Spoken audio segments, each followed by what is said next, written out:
Benaïa, l'une des figures les plus importantes de l'armée de David, a une lignée qui remonte à la tribu de Lévi, l'une des 12 tribus d'Israël. La tribu de Lévi se distinguait des autres parce qu'elle avait été choisie pour accomplir des fonctions religieuses spécifiques. Les Lévites étaient responsables des services dans le tabernacle qui donnerait plus tard naissance au temple de Jérusalem et jouaient un rôle central dans la vie spirituelle de la nation. Bien que de nombreuses fonctions lévitiques soient de nature sacerdotale et liturgique, les Lévites occupaient également des fonctions militaires et de direction au sein de la société israélite. C'est dans ce contexte qu'apparaît Benaïa, dont la lignée lévitique ajoute une couche intéressante à son identité de guerrier. Benaja était le fils de Jéhojada, un homme décrit dans la Bible comme un homme vaillant. Bien que Jéhojada fût issu de la tribu de Lévi, il est connu non seulement pour ses liens religieux, mais aussi pour sa bravoure et ses compétences militaires. Cela suggère que la famille de Benaïa était impliquée dans des activités qui allaient au-delà des responsabilités religieuses traditionnelles des Lévites, incluant peut-être la formation militaire et le leadership. En tant que chef de sa communauté, Jéhoïada a joué un rôle fondamental dans la formation spirituelle et la préparation physique de son fils, le préparant aux grandes responsabilités qu'il assumerait dans le futur. La mention de Jéhojada dans la Bible souligne l'importance de sa figure et suggère qu'il a eu une grande influence sur la carrière de Benaïa. Benaïa a grandi à Kaboul, une ville située dans la région la plus au sud, près de la frontière avec Édom. Cet environnement frontalier, souvent marqué par des tensions et des conflits, a contribué au développement des compétences de Benaïa en tant que guerrier. Vivre dans une région sujette aux incursions ennemies exigeait que les habitants soient toujours prêts à se défendre, et il est probable que Benaïa ait appris à se battre dès son plus jeune âge. La combinaison de sa lignée lévitique, de la formation rigoureuse dispensée par son père, Jéhoïada, et du besoin constant de défendre sa patrie, ont fait de lui un combattant redoutable et un leader naturel. Le nom Benaïa a des origines hébraïques et est une combinaison de deux mots, Ben, qui signifie fils de, et Ya, une abréviation du nom de Dieu, qui peut être interprété comme fils de Dieu ou celui envers qui Dieu est miséricordieux. Il est important de noter que de nombreux noms dans la Bible ont des significations symboliques et spirituelles, et le nom Benaïa reflète la croyance en l'importance de la relation avec Dieu, étant une expression de foi et de confiance en la divinité. Benaïa a vécu à une époque de grandes transformations et de défis dans le royaume d'Israël, sous la direction du roi David. David, le deuxième roi d'Israël, est un personnage central de l'histoire biblique, connu autant pour son cœur dévoué à Dieu que pour ses compétences militaires et politiques. Il a unifié les tribus d'Israël, établissant un royaume fort et centralisé avec Jérusalem comme capitale. Ce contexte historique fut marqué par des guerres constantes, tant pour défendre le royaume contre les envahisseurs que pour étendre ses frontières. Pendant le règne de David, Israël a dû faire face à un certain nombre d'ennemis puissants, notamment les Philistins, les Ammonites, les Moabites, les Édomites et les Araméens, chacune de ces nations représentant une menace importante pour la sécurité et la stabilité d'Israël. David, un chef militaire redoutable, a mené son armée dans des campagnes victorieuses. Les conquêtes de David ont non seulement assuré la paix et la prospérité à Israël, mais ont également accompli les promesses de Dieu à Abraham concernant la possession du pays. Au travers de batailles intenses et de stratégies brillantes, David réussit à soumettre un grand nombre de ses ennemis, à étendre le territoire d'Israël et à consolider sa position comme l'un des rois les plus puissants de son temps. L'armée de David était une force impressionnante, composée de soldats courageux et expérimentés. Au sein de cette armée se trouvait un groupe d'élite, connu sous le nom d'hommes puissants de David, ou Giborim, composé de guerriers exceptionnels, chacun ayant accompli des exploits remarquables au combat. Fils de Jéhojada, Benaïa se distingua parmi ces hommes courageux. Son nom est souvent mentionné aux côtés de géants tels que Joab, le commandant de l'armée de David, et Abishai, un autre des principaux chefs militaires. Les exploits de Benaïa étaient légendaires, et il acquit rapidement la réputation d'être l'un des guerriers les plus courageux et les plus fidèles de David. L'organisation de l'armée de David était méticuleuse et efficace. Le roi divisa ses troupes en plusieurs unités, chacune sous le commandement de chefs expérimentés. Les hommes vaillants de David formaient la garde personnelle du roi, composée des guerriers les plus fidèles et les plus habiles, chargés de le protéger et d'accomplir des missions de grande importance et de risque. La présence de Benaïa dans ce groupe reflète sa pertinence et le respect qu'il a gagné par ses actions. Il se distinguait non seulement par sa bravoure, mais aussi par son habileté stratégique, sa loyauté indéfectible envers le roi et sa foi profonde en Dieu. Benaïa servit David à un moment crucial pour Israël, lorsque le royaume s'établissait comme une puissance régionale. Les batailles et les conquêtes sous sa direction exigeaient du courage et de la force physique pour assurer la survie. Le premier grand exploit de Benaïa eut lieu pendant une période d'hostilité intense entre Israël et Moab, une nation voisine souvent en conflit avec le peuple de Dieu. Moab était connu pour sa puissance militaire et ses guerriers féroces, représentant une menace constante pour la sécurité et la stabilité d'Israël. Au milieu de cette tension, Benaïa a dû faire face à un défi de taille, vaincre deux des plus puissants guerriers moabites, des hommes considérés comme des héros à part entière, connus pour leur bravoure et leurs compétences exceptionnelles au combat, inspirant la peur même aux combattants les plus courageux. L'affrontement entre Benaïa et les deux guerriers moabites s'est déroulé dans un scénario de bataille où l'avantage numérique et stratégique était du côté des ennemis. Cependant, Benaïa, poussé par son sens du devoir et sa confiance en Dieu, ne se laissa pas intimider par ce désavantage apparent.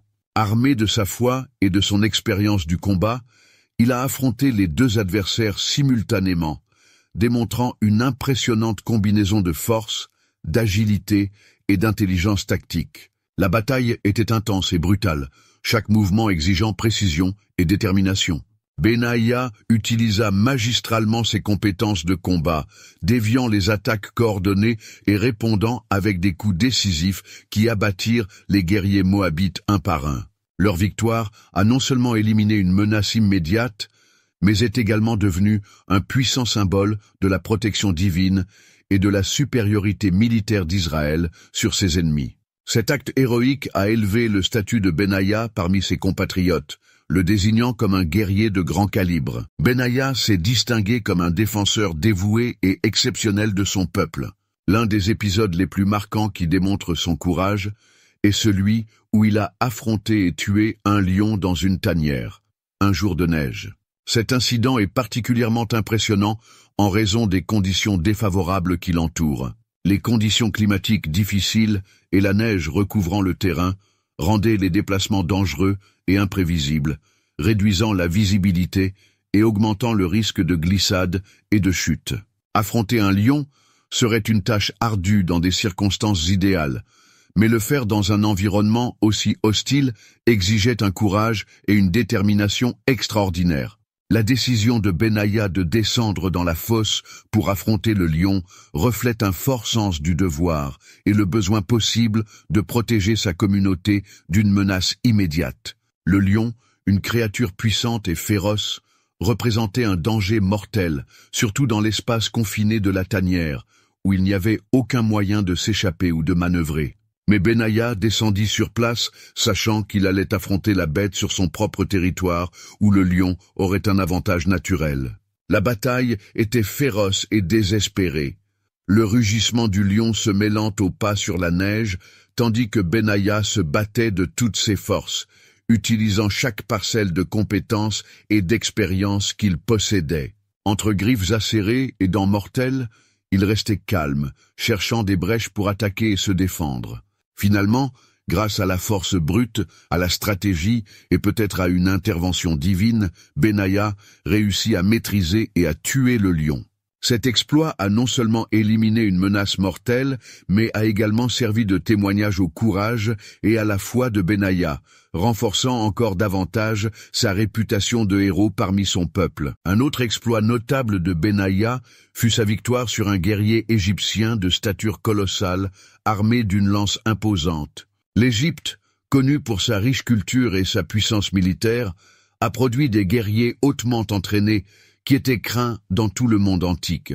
L'adversaire de Benaïa dans ce combat a été décrit comme un homme de grande stature, peut-être un géant, dont la lance était comparée à une poutre de tisserand, indiquant sa taille et son poids considérable.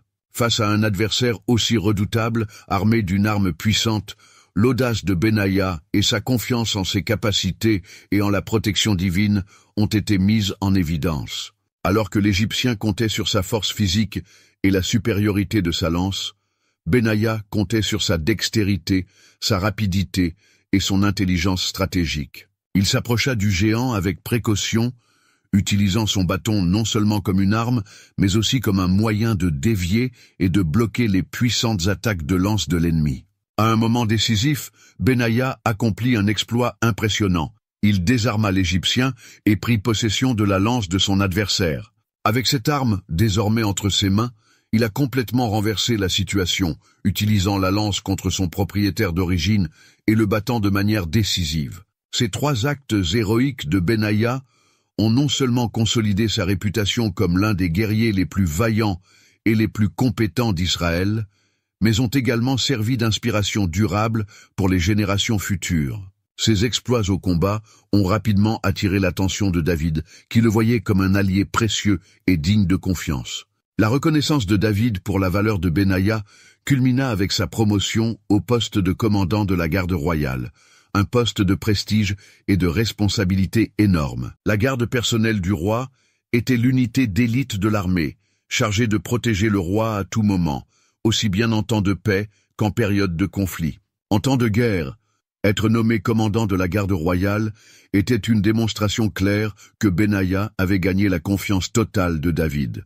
Ce poste reconnaissait non seulement ses compétences militaires, mais aussi sa loyauté et son intégrité. La garde royale, composée des meilleurs soldats d'Israël, avait besoin d'un chef qui, en plus de combattre à leur côté, savait les guider avec sagesse et courage. Benaïa s'est avéré être un tel leader. La loyauté de Benaïa envers David fut inébranlable tout au long de sa carrière. À une époque où les intrigues et les conspirations étaient courantes dans les cours royales, Benaïa resta fidèle à David, même dans les situations les plus difficiles. Sa loyauté fut non seulement récompensée par des promotions et des postes prestigieux, mais aussi par la confiance personnelle du roi. Pour Benaïa, la loyauté ne se limitait pas aux devoirs militaires. Cela reflétait un profond respect et une profonde admiration pour David, qu'il considérait comme le dirigeant choisi par Dieu pour gouverner Israël. Benaïa était également présent à des moments décisifs qui ont façonné l'avenir d'Israël. Durant les derniers jours du règne de David, la question de la succession au trône devint un problème urgent et délicat. Adonija, le 4e fils de David, constatant la fragilité de son père et l'absence de proclamation officielle concernant son successeur, décida d'agir seul pour tenter de s'établir comme roi. Sa décision n'était pas impulsive mais calculée, inspirée par l'exemple de son frère Absalom, qui avait auparavant tenté sans succès d'usurper le trône. Adonija savait que le soutien de personnalités influentes serait crucial pour légitimer son ascension. Il commença alors à rassembler autour de lui des hommes puissants et influents, tels que Joab, le chef de l'armée de David, et le prêtre Abiatar. Bien que Joab ait été loyal à David et ait servi dans de nombreuses batailles, sa décision de soutenir Adonija a peut-être été motivée par une combinaison d'ambition personnelle et d'insatisfaction à l'égard de la direction de la cour. Abiatar, pour sa part, avait également une longue histoire de service auprès de David. Mais, comme Joab, il choisit de s'allier à Adonija, croyant peut-être qu'il occuperait une position importante dans le nouveau gouvernement. Fort de ce puissant soutien, Adonija se sentit suffisamment confiant pour passer à l'étape suivante de sa conspiration, organiser une cérémonie élaborée pour se proclamer roi. Il a soigneusement choisi le lieu et les invités de l'événement, l'organisant à En-Rogel, une source d'eau située près de Jérusalem. Cet emplacement était important et accessible, mais en même temps suffisamment éloigné du palais pour éviter toute interférence immédiate de David ou de ses partisans. Adonija invita tous ses frères, à l'exception de Salomon, et tous les officiers de l'armée de Juda, à l'exception de ceux qui étaient fidèles à David et à Salomon. Il exclut également les alliés les plus proches de David, tels que le prophète Nathan, Benaïa et le groupe choisi de guerriers qui formaient la garde royale. Au cours de la célébration, Adonijah sacrifia des moutons, des bœufs et des veaux engraissés, une démonstration de puissance et de prospérité qui avait également une profonde signification religieuse et politique. La fête était un grand événement, conçu pour rallier des soutiens et sceller sa revendication sur le trône. Les offrandes sacrificielles et le repas qui suivait faisaient partie du rite d'autoproclamation, suggérant que les dieux, et en particulier le Dieu d'Israël, étaient du côté d'Adonijah.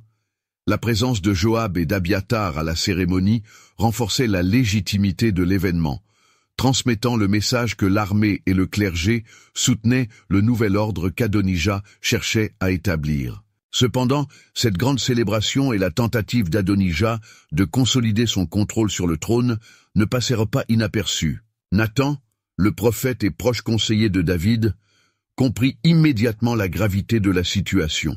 Il comprit que si Adonijah prenait le trône, la promesse de Dieu à David que Salomon lui succéderait serait frustrée.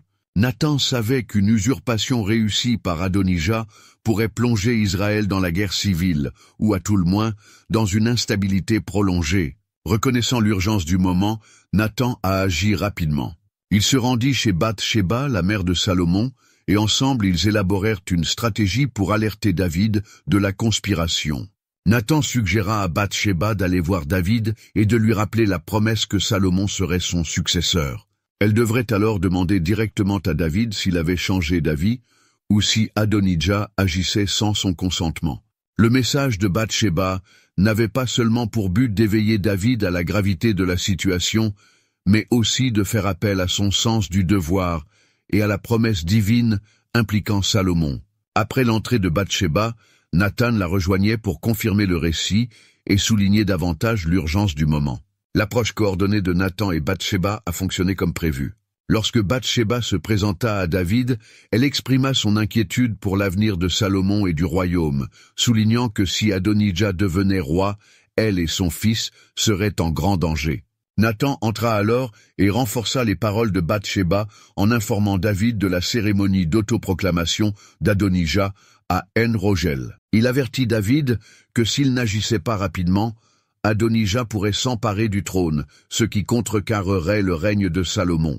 La réaction de David a été immédiate. Lors d'une cérémonie urgente et symbolique, il ordonna que Salomon soit oint et proclamé roi, Benaïa jouant un rôle important dans ce processus. Benajah, avec le prêtre Tsadok et le prophète Nathan, veilla à ce que Salomon soit oint à Gabaon, une action qui consolida le droit de Salomon au trône et mit fin à la conspiration d'Adonijah, au moins temporairement. Cette décision rapide et décisive de David, influencée par l'action diligente de Nathan et de Bath-sheba, déclencha les événements qui allaient contrecarrer la conspiration d'Adonijah et assurer le trône à Salomon. Après l'onction, le peuple éclata de joie, le son des trompettes remplit l'air et la ville de Jérusalem s'écria « Vive le roi Salomon !» La ville était remplie de célébrations spontanées, le peuple reconnaissant et acceptant Salomon comme son nouveau souverain. Le tumulte et la joie du peuple démontraient clairement que la nation était avec Salomon et que toute tentative d'Adonijah de revendiquer le trône était vouée à l'échec. Cette démonstration publique de soutien fut cruciale pour le succès de Salomon, car elle consolida son pouvoir et désarma la conspiration d'Adonijah. Pendant ce temps, Adonijah et ses partisans étaient en pleine célébration, sans se rendre compte que la situation s'était retournée contre eux. Lorsque le son des trompettes et les cris du peuple de Jérusalem parvinrent jusqu'à eux, le festin d'Adonijah fut brusquement interrompu. Dans 1 Roi 1:41-49, nous voyons la réaction d'Adonijah et de ses invités. Joab, toujours vigilant et expérimenté dans les batailles et les conspirations, fut le premier à se rendre compte que quelque chose n'allait pas. Il s'est interrogé sur le bruit, et il est vite devenu clair que des nouvelles dévastatrices arrivaient. Alors Jonathan, fils d'Abiathar, arriva au festin, apportant une nouvelle que personne ne voulait entendre. Salomon avait été oint roi par ordre de David. En entendant cela, la peur et la panique s'emparèrent d'Adonijah et de ses partisans, qui comprirent bientôt que leur conspiration avait échoué et qu'ils étaient désormais en grave danger. Les invités, qui avaient auparavant soutenu Adonijah, se dispersèrent rapidement, chacun cherchant à sauver sa propre vie. L'euphorie du banquet s'est transformée en terreur et en désespoir lorsqu'Adonijah, qui venait de se considérer comme le nouveau roi d'Israël, a dû faire face à la réalité de sa chute imminente. Craignant pour sa vie, Adonijah courut vers l'autel du Seigneur et s'accrocha aux cornes de l'autel pour se protéger, un geste désespéré qui reflétait sa conscience de culpabilité et la reconnaissance de sa défaite. Il espérait que le lieu saint lui accorderait refuge, et qu'en apprenant son acte, Salomon lui ferait miséricorde. Tandis qu'Adonijah restait à l'autel, sa situation était délicate, car il savait que sa survie dépendait de la clémence de Salomon. L'acte de chercher refuge auprès de l'autel était donc un appel au nouveau roi pour qu'il fasse preuve de miséricorde plutôt que de vengeance. Dans 1 Roi 1:50-51, Adonijah envoie un message à Salomon pour lui demander que sa vie soit épargnée. Il reconnut qu'il avait perdu et qu'il dépendait désormais entièrement de la compassion de Salomon. Cette demande de miséricorde prouvait qu'Adonijah était conscient de sa vulnérabilité et espérait que l'alliance familiale et le lieu sacré de refuge pourraient protéger sa vie. Salomon, qui venait de monter sur le trône, devait prendre une décision cruciale. Il aurait pu choisir d'éliminer Adonijah immédiatement, s'assurant ainsi qu'il n'y aurait plus de menaces futures à son règne.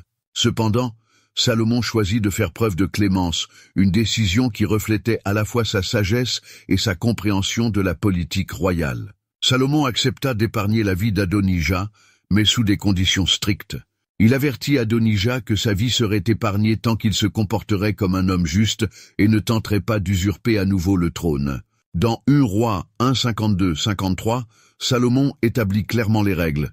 Si Adonijah faisait preuve de loyauté et ne conspirait pas davantage, il vivrait. Sinon, sa vie lui serait enlevée.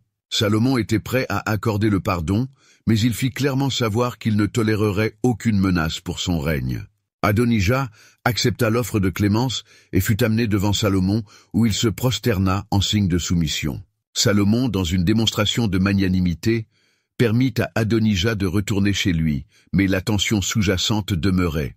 La décision de Salomon était à la fois une démonstration de puissance et un test pour Adonijah, car Salomon s'attendait à ce que son demi-frère accepte sa position subordonnée et n'essaie plus de défier l'ordre établi. Mais l'histoire ne s'arrêterait pas là. Quelque temps plus tard, Adonijah fit une dernière tentative pour affirmer son pouvoir, en formulant une demande qui, à première vue, pouvait sembler anodine, mais qui avait de profondes implications politiques. Il s'adressa à Bathsheba, la mère de Salomon, et lui demanda d'intercéder auprès du roi pour qu'il soit autorisé à épouser Abishag, la Sunamite. Bien que le texte biblique indique que David n'a jamais eu de relation avec Abishag, l'une des concubines du roi, épouser une concubine du monarque dans la culture de l'époque pourrait être interprétée comme une prétention au trône. Adonijah savait qu'en épousant Abishag, il se positionnerait comme un prétendant au trône, défiant implicitement l'autorité de Salomon. Bathsheba, ne comprenant peut-être pas pleinement les implications politiques de cette demande, porta la requête d'Adonijah à Salomon. Cependant, Salomon, qui avait été formé à la sagesse et à la perspicacité de David, comprit immédiatement le sens caché de la demande. Salomon réagit fermement, se rendant compte qu'Adonijah, en cherchant à épouser Abishag, essayait de consolider une position qui pourrait aboutir à une nouvelle tentative d'usurpation. Pour Salomon, cet acte confirmait qu'Adonijah représentait toujours une menace pour son règne et la stabilité du royaume. Face à cette nouvelle menace, Salomon prit la décision de mettre fin à la vie d'Adonijah. Il ne pouvait pas permettre à son demi-frère de continuer à défier son autorité et de risquer la paix du royaume. Avec une démonstration claire d'autorité, Salomon ordonna l'exécution d'Adonijah.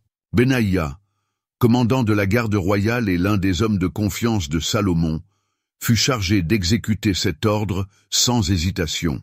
Il exécuta Adonijah, neutralisant ainsi la menace qui pesait sur le trône de Salomon. Bien que violent, cet acte était nécessaire pour préserver la stabilité du royaume et démontrait la volonté de Benaïa de protéger le règne légitime de Salomon. Outre l'exécution d'Adonijah, Benaïa se vit également confier d'autres missions cruciales pour Salomon, notamment l'exécution de Joab, qui avait trahi David en soutenant Adonijah. Joab, qui avait été l'un des principaux commandants de l'armée de David, se réfugia dans l'autel du tabernacle, espérant que la sainteté du lieu le protégerait. Cependant, Salomon ordonna qu'il soit abattu et exécuté, mettant fin à la vie d'un homme qui avait été à la fois un allié et une menace potentielle. Une fois de plus, Benaïa fut appelé à exécuter cet ordre.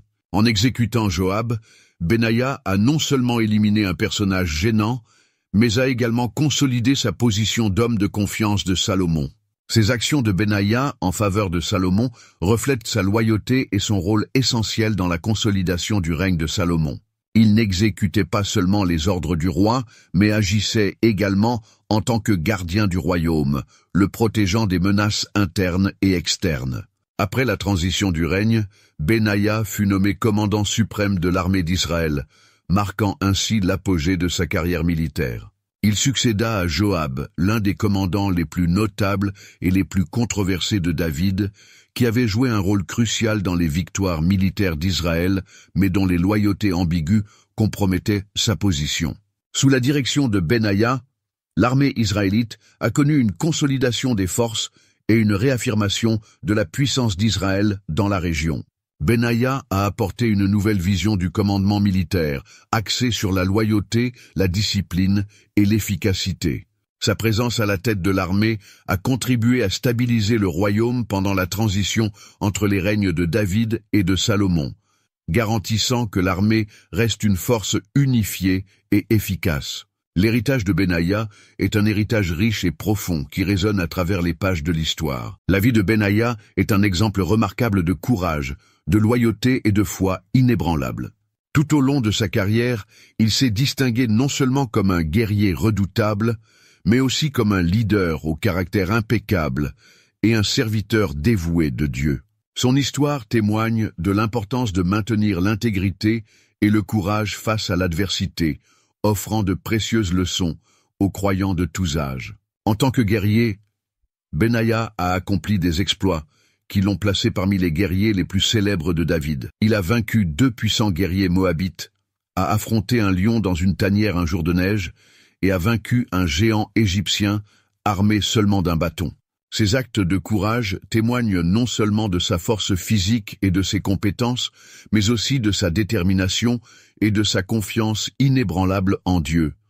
Il a fait face à des défis qui auraient fait hésiter beaucoup de gens, mais il a persévéré, sachant que sa mission faisait partie d'un plus grand plan divin pour protéger et renforcer Israël. En tant que chef, Benaïa gravit les échelons de l'armée de David jusqu'à devenir commandant de la garde royale et finalement commandant suprême de l'armée d'Israël. Son ascension n'était pas seulement une reconnaissance de ses compétences au combat, mais aussi le reflet de sa loyauté inconditionnelle et de son caractère intègre. David et Salomon lui ont fait entièrement confiance, même dans les moments les plus difficiles, et son leadership a apporté stabilité et sécurité au royaume. Sa capacité à prendre des décisions justes et efficaces a consolidé sa réputation comme l'un des plus grands chefs militaires d'Israël. En tant que fidèle serviteur de Dieu, Benaïa a démontré que la vraie force vient de la foi. Il a servi David et Salomon avec la conviction qu'il accomplissait la volonté de Dieu.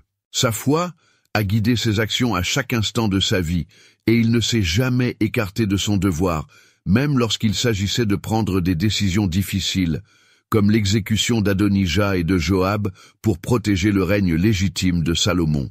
Sa loyauté ne se limitait pas au roi terrestre, mais aussi au roi du ciel, et cette dévotion spirituelle imprégnait toutes ses actions. Les leçons que la vie de Benaïa offre aux croyants sont profondes et intemporelles. Dans un monde où le courage, la foi et la loyauté sont souvent mis à l'épreuve, Benaïa sert d'exemple de ce que signifie rester ferme dans ses convictions. Il nous enseigne que la véritable bravoure ne réside pas dans l'absence de peur, mais dans la volonté d'agir correctement, même face à un grand danger. Sa foi inébranlable en Dieu nous rappelle que quels que soient les défis auxquels nous sommes confrontés, nous pouvons avoir confiance que nous sommes entre les mains de Dieu. De plus, la loyauté de Benaïa envers ses dirigeants et envers Dieu nous met au défi d'être fidèles dans tous les domaines de notre vie, en maintenant notre intégrité et notre engagement même lorsque c'est difficile. Dans le contexte plus large du récit biblique, Benaïa joue un rôle crucial dans l'établissement et la consolidation du royaume d'Israël.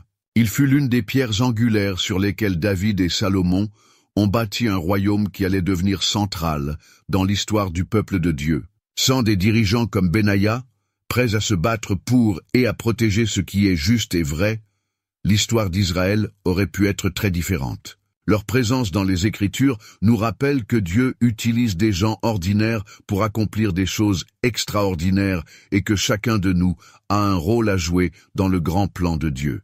L'héritage de Benaïa est bien plus que ses conquêtes militaires, est un héritage de foi, de courage et de loyauté qui continue d'inspirer. Sa vie nous rappelle qu'en servant Dieu de tout notre cœur, nous sommes capables de relever n'importe quel défi et de laisser un impact durable qui résonnera à travers les générations.